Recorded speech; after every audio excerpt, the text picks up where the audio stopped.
पुढील प्रश्न पाहूया। एका गाडीचे वस्तुमान 800 किलोग्राम आहे तर त्याचं वजन तुम्हाला काढायचं आहे। 9.81 मीटर पर सेकंड स्क्वेअर तुम्हाला त्वरण दिलेला आहे। ओके, मागच्या प्रमाणेच हा प्रश्न आहे। पहिले गिवन लिहा। गिवनमध्ये तुम्हाला काय येईल, यम येईल। यम किती दिलेला आहे, 800 किलोग्राम दिलेला आहे, 800 किलोग्राम दिलेला आहे। त्याच्यानंतर 9.81 काय आहे तर स्मॉल जी आहे तो आहे 9.81 मीटर पर सेकंड स्क्वेअर, हे तुम्हाला जी ची व्हॅल्यू दिलेली आहे। पुन्हा एकदा वेटची कन्सेप्ट लावूया। Weight is equal to m into जी।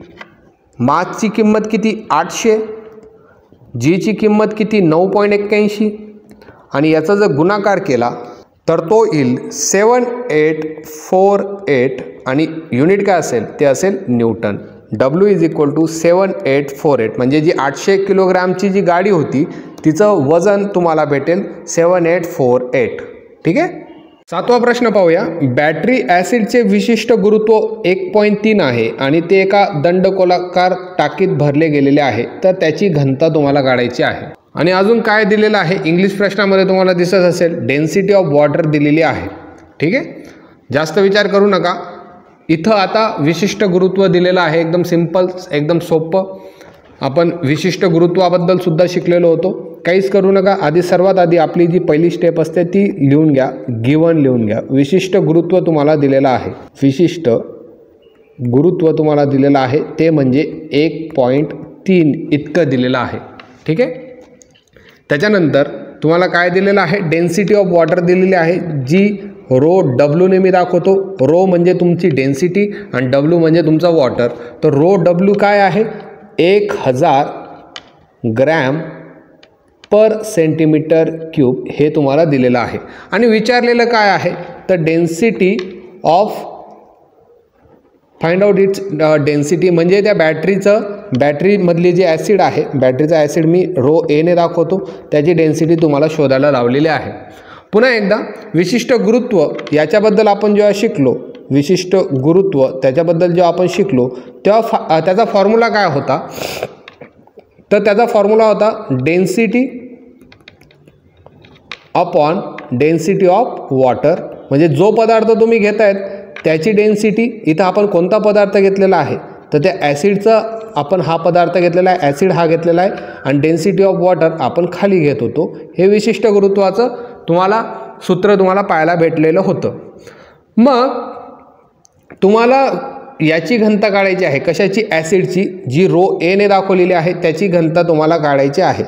तर विशिष्ट गुरुत्व is equal to rho a upon rho डब्ल्यू हे लिहू शकतो का मी। ह्या वरच्या ज्या व्हॅल्यू आहेत त्याच मी लिहिलेल्या आहेत, बाकी काहीच केलेलं नाही। आणि मला रो एची व्हॅल्यू शोधायची आहे। रो एची व्हॅल्यू शोधायची असेल तर हा जो रो डब्ल्यू तुम्हाला दिसतोय तो तुम्हाला इकडं पाठवावा लागेल आणि इकडं पाठवल्यानंतर तुम्हाला काय करावं लागेल, हा इकडं भागाकारला होता तिकडं जाताना तो गुणाकारला होईल। म्हणजे विशिष्ट गुरुत्व गुणिले rho W is equal to rho a हा फॉर्म्युला तुमचा तयार होईल। ओके, इथं मी चांगल्या पद्धतीने लिहितो, rho A is equal to विशिष्ट गुरुत्व गुणिले रो डब्ल्यू। विशिष्ट गुरुत्व तुम्हाला दिलेलं आहे का, हो दिलेलं आहे, 1.3 दिलेलं होतं, गिवनमध्ये आपण लिहिलेलं होतं हे पा। ओके, गुणिले रो डब्ल्यू तुम्हाला दिलेला होता का, हो दिलेला होता, 1000 दिलेला आहे, तर तिथं लिहा 1000 इज इक्वल टू 1300। याचा जर गुणाकार केला तर उत्तर तुम्हाला भेटेल 1300 आणि युनिट काय येईल तर युनिट येईल gram per centimetre cube. Gram per centimetre cube rho एचं युनिट भेटेल। उत्तर लिहावं लागेल rho A is equal to 1300 gram per centimetre cube हे तुमचं उत्तर येणार आहे। एकदम सिंपल पद्धतीने आपण सोडवलेला आहे। आता आठवा जो न्यूमेरिकल आहे तो थोडा चॅलेंजिंग आहे आणि कशा पद्धतीने तो आपण सॉल्व करू शकतो त्याबद्दल आपण डिस्कस करूया। जास्त डिफिकल्ट नाही, फक्त एकदा लक्ष द्या म्हणजे आपलं सर्व क्लिअर होईल। एका पोकळ घनाच्या बाहेरील व आतील व्यास हे अनुक्रमे 150 आणि 70 mm आहेत। जर त्या घनाच्या सामग्रीची घनता 7.5 ग्रॅम पर सेंटीमीटर क्यूब असेल तर वस्तुमान काढा। काहीच करू नका, सर्वात आधी गिवन काय आहे ते लिहून घ्या. गिवनमध्ये तुम्हाला एक पोकळ घन दिलेला आहे, एक स्पेअर दिलेला आहे आणि त्याचं बाहेरील जो व्यास आहे, बाहेरील व्यास जो आहे तो दिलेला आहे 150 mm. किती दिलेला आहे? 150 mm तुम्हाला दिलेला आहे. तसंच त्याचा आतील जो व्यास आहे, आतील जो व्यास आहे तो तुम्हाला दिलेला आहे, तो म्हणजे 70 mm तुम्हाला दिलेला आहे. ही एक गोष्ट झाली. दुसरी गोष्ट, तुम्हाला जो स्पेअर इथं दिसतोय त्याचं काय, त्याच्या सामग्रीची म्हणजे तो कशापासून, ज्याच्यापासूनही बनलेला असेल त्याचं तुम्हाला काय दिलेली आहे, डेन्सिटी दिलेली आहे. मटेरियलची ती डेन्सिटी दिलेली आहे. डेन्सिटी आपण कशाने दाखवतो? डेन्सिटी आपण रो या चिन्हाने दाखवतो आणि ती किती दिलेली आहे? तर प्रश्नामध्ये ती दिलेली आहे 7.5 ग्रॅम पर सेंटीमीटर क्यूब एवढी आपल्याला दिलेली आहे. 7.5 ग्रॅम पर सेंटीमीटर क्यूब एवढी डेन्सिटी आपल्याला पाहायला भेटते. ठीक आहे, सेंटीमीटर क्यूब एवढी डेन्सिटी आपल्याला पाहायला भेटते. आता तुम्ही नीट ऑब्झर्व केलं तर इथं सुद्धा युनिटचा तुम्हाला प्रॉब्लेम होऊ शकतो, कारण की बाहेरील व्यास mm मध्ये आहे, mm मध्ये दिलेला आहे आणि तुम्ही डेन्सिटीच्या युनिट पाहिलं तर तिथं सेंटीमीटर क्यूबमध्ये दिलेलं आहे. म्हणजेच पहिल्या प्रॉब्लेमला तुम्ही रिलेट करू शकतात. पहिल्या प्रॉब्लेममध्ये सुद्धा अशाच पद्धतीची कंडिशन आली होती आणि मी तुम्हाला तिथं एक ट्रिक सांगितली होती. ती ट्रिक म्हणजे जेव्हा MM आपण सेंटीमीटरमध्ये करतो तेव्हा काय करतो, तेव्हा या 150ला, हा जो 150 दिसतोय किंवा हा 70 तुम्हाला दिसतोय, त्याला 10 ने भागून देतो तर किती आलं? 15 आणि mmचं रूपांतर हे सेंटीमीटरमध्ये होऊन जातं. तसंच आतील व्यास दिलेला आहे 70, त्याला जर तुम्ही 10 ने भागितलं तर त्याचं उत्तर येणार आहे 7 सेंटीमीटर. ठीक आहे, आणि हे काय आहेत? व्यास आहेत. हे काय आहेत? व्यास आहेत. व्यास आपण D ने दाखवतो. परंतु एक गोष्ट लक्षात ठेवा, इथं तुम्हाला रेडियस लागणार आहे. का रेडियस लागणार आहे त्याचं सुद्धा मी तुम्हाला लॉजिक सांगतो. तुम्हाला शोधायला काय लावलेलं आहे? तुम्हाला वस्तुमान शोधायला लावलेलं आहे आणि भरपूर एक्झाम्पल्समध्ये आपण काय केलेलं आहे? वस्तुमानासाठी आपण वापरला आहे रो इंटू V हा फॉर्म्युला वापरलेला आहे. आता तर पाठच झाला पाहिजे तुमचा.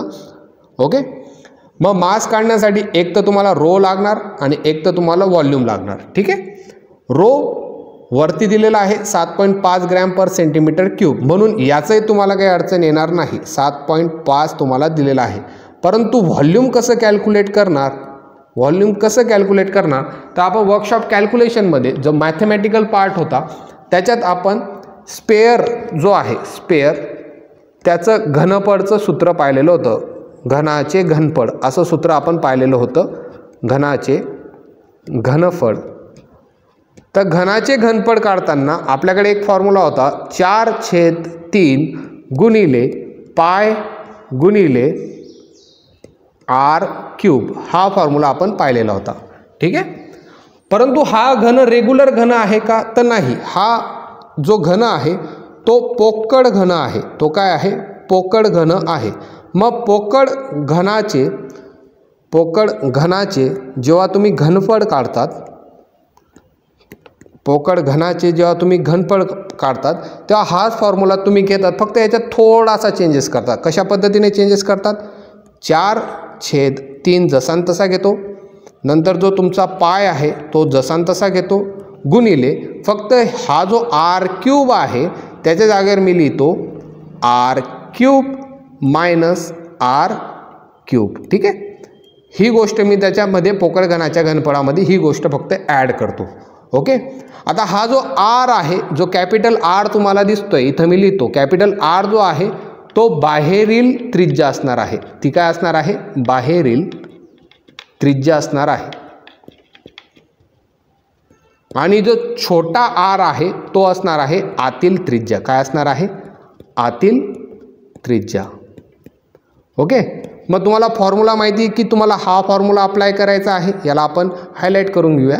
हा फॉर्म्युला तुम्हाला अप्लाय करायचा आहे. ओके, मग गिवनमध्ये तुम्हाला काय दिलेले आहेत? गिवनमध्ये तुम्हाला व्यास दिलेले आहेत. काय दिलेले आहेत? व्यास दिलेले आहेत. मग व्यासाला आपल्याला त्रिज्यामध्ये रूपांतर हे करावं लागणार आहे. मग व्यासाचं त्रिज्येमध्ये रूपांतर कशा पद्धतीने करतात तर व्यास व्यासाला निम्म केलं तर तुम्हाला त्रिज्या भेटून जाते, व्यासाला जर निम्म केलं तर तुम्हाला त्रिज्या भेटते. म्हणजे हा तुम्हाला जो 15 सेंटीमीटर दिसत आहे त्याला हाफ जर केलं, 15चे हाफ किती होतं 7.5, हे 15चे हाफ होतं आणि ही तुम्हाला भेटते कॅपिटल आर म्हणजे बाहेरील त्रिज्या तुम्हाला भेटते. तसं या 7 सेंटीमीटरला, हा जो खालचा 7 सेंटीमीटर आहे त्याला जर तुम्ही हाफ केलं म्हणजे अर्ध केलं तर तुम्हाला उत्तर काय भेटतं 3.5 भेटतं आणि ही तुम्हाला आतील त्रिज्या तुम्हाला भेटत असते. आतील त्रिज्या आणि बाहेरची त्रिज्या भेटली. ओके, आतील त्रिज्या आणि बाहेरची त्रिज्या भेटली म्हणजे तुम्ही कॅल्क्युलेशन करू शकतात. m = रो गुणिले v हा आपला फॉर्म्युला होता. रो तुम्हाला वरती इथं भेटलेलाच होता, तो म्हणजे 7.5. व्हीचा फॉर्म्युला आत्ता आपण इथं पाहिला, हा पहा हायलाईट केलेला फॉर्म्युला होता, तो म्हणजे 4/3 गुणिले पाय गुणिले r³ मायनस r³ हा फॉर्म्युला आपल्याला भेटलेला होता. चला तर याला सॉल्व करूया. 7.5 गुणिले 4/3 गुणिले पाय गुणिले r किती आहे, कॅपिटल R किती आहे, तर कॅपिटल R तुम्हाला 7.5 भेटलेला आहे. 7.5 त्याचा क्यूब मायनस छोटा r किती दिलेला आहे, छोटा r तुम्हाला 3.5 सेंटीमीटर भेटलेला होता, तो घ्या 3.5 याचा क्यूब आणि कॅल्सीवर जर तुम्ही सॉल्व केलं, हा जो प्रश्न आहे तो जर तुम्ही सॉल्व केलं तर तुम्हाला उत्तर भेटेल ते म्हणजे 11,906.6 हे उत्तर तुम्हाला भेटलं. तर हे उत्तर कशामधील, तर ते ग्रॅममधील. याचं एक्सप्लेनेशन आपल्या पहिल्या न्यूमेरिकलमध्ये याचं एक्सप्लेनेशन आहे आणि याला तुम्हाला किलोग्रॅममध्ये करण्यासाठी तुम्ही याला 1000ने डिवाइड करणार, ते म्हणजे 11.9 किलोग्राम हे तुमचं मास येणार आहे. 11.9 किलोग्राम हे तुमचं मास येणार आहे. म्हणजे या पूर्ण फिगरचं जे मास आहे ते 11.9 किलोग्राम येणार आहे. जर समजलं नसेल तर एकदा पूर्ण व्हिडिओ पुन्हा एकदा पाहून घ्या, म्हणजे तुमचे अजून कन्सेप्ट क्लिअर होऊन जातील. अशा टाईपचे प्रश्नसुद्धा कधी कधी स्पर्धा परीक्षांनासुद्धा विचारले जाऊ शकतात. 9वा प्रश्न पाहूया. एका पदार्थाचे हवेतील वजन 120 ग्रॅम आहे आणि पाण्यातील वजन 109.5 ग्रॅम आहे. या घनपदार्थाचे विशिष्ट गुरुत्व काढा, हा तुम्हाला प्रश्न विचारलेला आहे. आता आपण विशिष्ट गुरुत्व जेव्हा शिकत होतो तेव्हा आपण एक फॉर्म्युला पाहिला होता, तो म्हणजे पदार्थाचे विशिष्ट गुरुत्व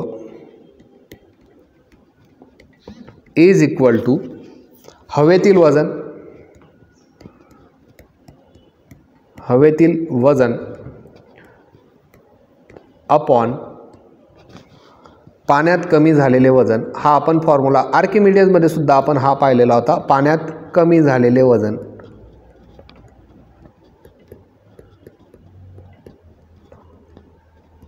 हा फॉर्म्युला आपण पाहिलेला होता. तर काय काय दिलेलं आहे ते पाहून घेऊया. ते म्हणजे सर्वात आधी गिवन लिहा. तर सर्वात आधी गिवन लिहूया. गिवन आहे पदार्थाचे हवेतील वजन दिलेले आहे. हवेतील वजन दिलेले आहे. पदार्थाचे हवेतील वजन किती, तर पदार्थाचे हवेतील वजन आहे 120 ग्रॅम, तुम्हाला न्यूमेरिकलमध्ये दिलेला आहे. नंतर दुसरं गिवन काय आहे,